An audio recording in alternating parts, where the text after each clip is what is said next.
All right there, everyone. CNN refuses to retract a demonstrably fake story about President Trump. That's what we'll be talking about on today's video. If this is your first time here, welcome to my channel. I post twice a day on current events in light of conservative trends, and you can help support that in three ways. First, by clicking on that Patreon link below and becoming a monthly supporter. Second, by taking advantage of our current book deal where you can get my book, Classical versus Modern Education, for only 99 cents at the link below. And of course, as always, by hitting that bell and subscribe button. It's an absolute pleasure and privilege to have you as part of this channel. All right, so if you're not familiar with the background story here, it's actually very simple. On July 27, CNN reported that Trump's former lawyer, Michael Cohen, was prepared to aid the special counsel prosecutor Robert Mueller by informing him of Donald Trump having advanced knowledge of a 2016 meeting at Trump Tower with Russian representatives who supposedly had incriminating information on Hillary Clinton. Trump has consistently denied any such foreknowledge, and so, of course, if this was true, then it would be an absolute bombshell.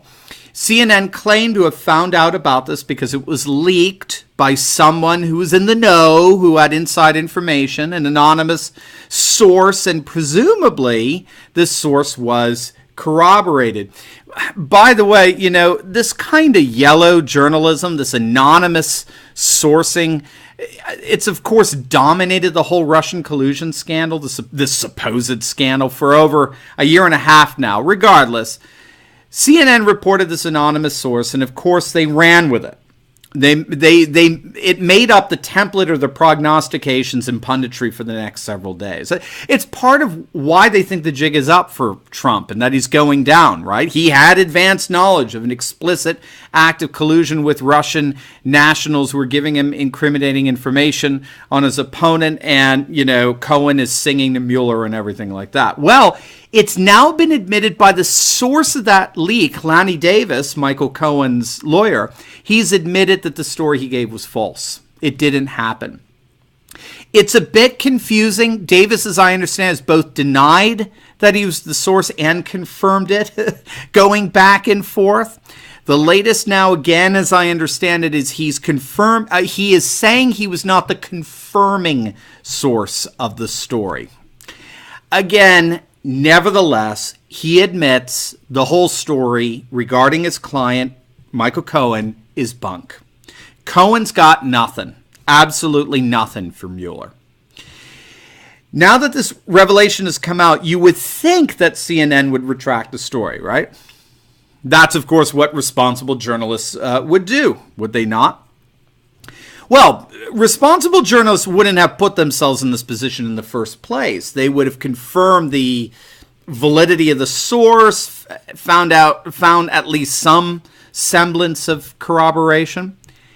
Incredibly, CNN is sticking by the story. CNN has stated that they stand by their story and they are fully confident in the reporting of it, even though they do admit that Davis has now changed his story since it was first reported a month back. Davis has become very contrite. He's apologized for having misspoke, for having misled reporters. He's completely apologetic for what he did. And yet it's surprising that CNN is not demonstrating a comparable and proportionate contrition. Again, there's really no excuse for this. Presumably CNN had other sources, other corroborating sources for this bombshell story. But how could they if Davis is coming out and saying that Cohen never had such information in the first place? From where would such corroboration come? When all is said and done, one of CNN's most explosive stories of the summer is now being denied by the very source of that story. So why is CNN still sticking by it? Why is CNN saying that they stand by the story they reported when the very source of that story now denies it? We talked about this in an earlier video, but I think it bears some repeating. Anthropologists of media communications have long recognized that all news reporting involves reporting from a very particular perspective or worldview. There's simply no such thing as simply and cleanly conveying objective information about the world out there without representing that conveyance in accordance with one's own perspective of reality. In other words, journalism is often lauded as a profession dedicated to the facts. You know, the old adage, right? Just the facts, ma'am. Just the facts, right? This notion that journalism is historically dedicated to reporting just the facts about a story without the interpretive intervention on the part of the journalist, it's really nothing more than a modern myth. No scholar of media communications takes that seriously. All reporting always reports from some, what we might call pre-factual perspective, some kind of worldview that both selects what constitutes as a fact and in turn interprets that fact in the process of reporting. What we have to understand here when it comes to CNN, and I would throw in virtually every major mainstream media outlet at this point. But the key here is that as far as CNN and other mainstream media outlets are concerned, the story is not, this is what you have to get, the story is not the specifics of what Trump did or did not do. They don't frankly care about that per se. They don't care about the specifics of Trump's knowledge of what he supposedly knew and what he didn't know about a meeting with a Russian representative. All of that in and of itself fundamentally is actually rather irrelevant to them. That's not the story as far as CNN is concerned. What CNN refuses to apologize for is the pre-factual story that underlies all of their reporting on Donald Trump. And that meta story, as it were, is that Donald Trump is nothing less than an existential threat to our democracy.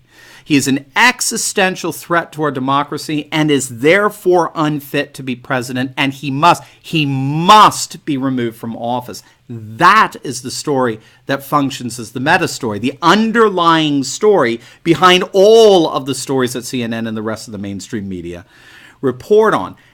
That's why you're getting such a ridiculously tepid response from them, because they believe that story, that pre-factual meta story, is absolutely true. And all they have to do now is to try to find facts or evidence or instances that fit with and indicate that fundamental commitment. This is why they see virtually everything that Donald Trump does as suspect, as worthy of cynicism and suspicion. So to summarize, to kind of put this in a takeaway-like bullet point, the existential threat that the presidency of Donald Trump poses for our nation is the story.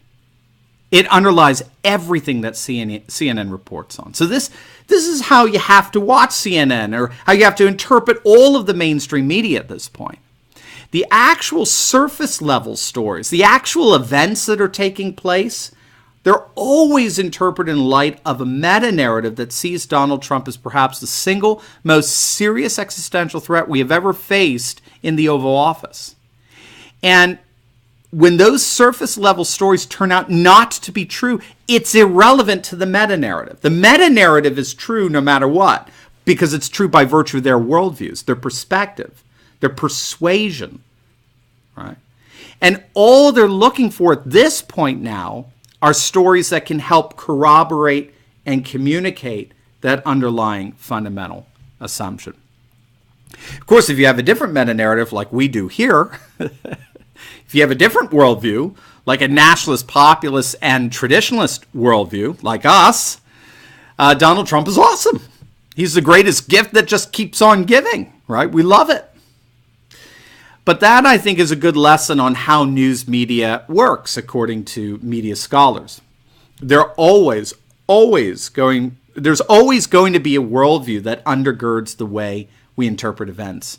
And more often than not, it is that worldview, rather than the events themselves, that is the ultimate story the media is seeking to convey. Don't forget to click on that link below. Get your copy of my book, Classical versus Modern Education, for only 99 cents for a limited time.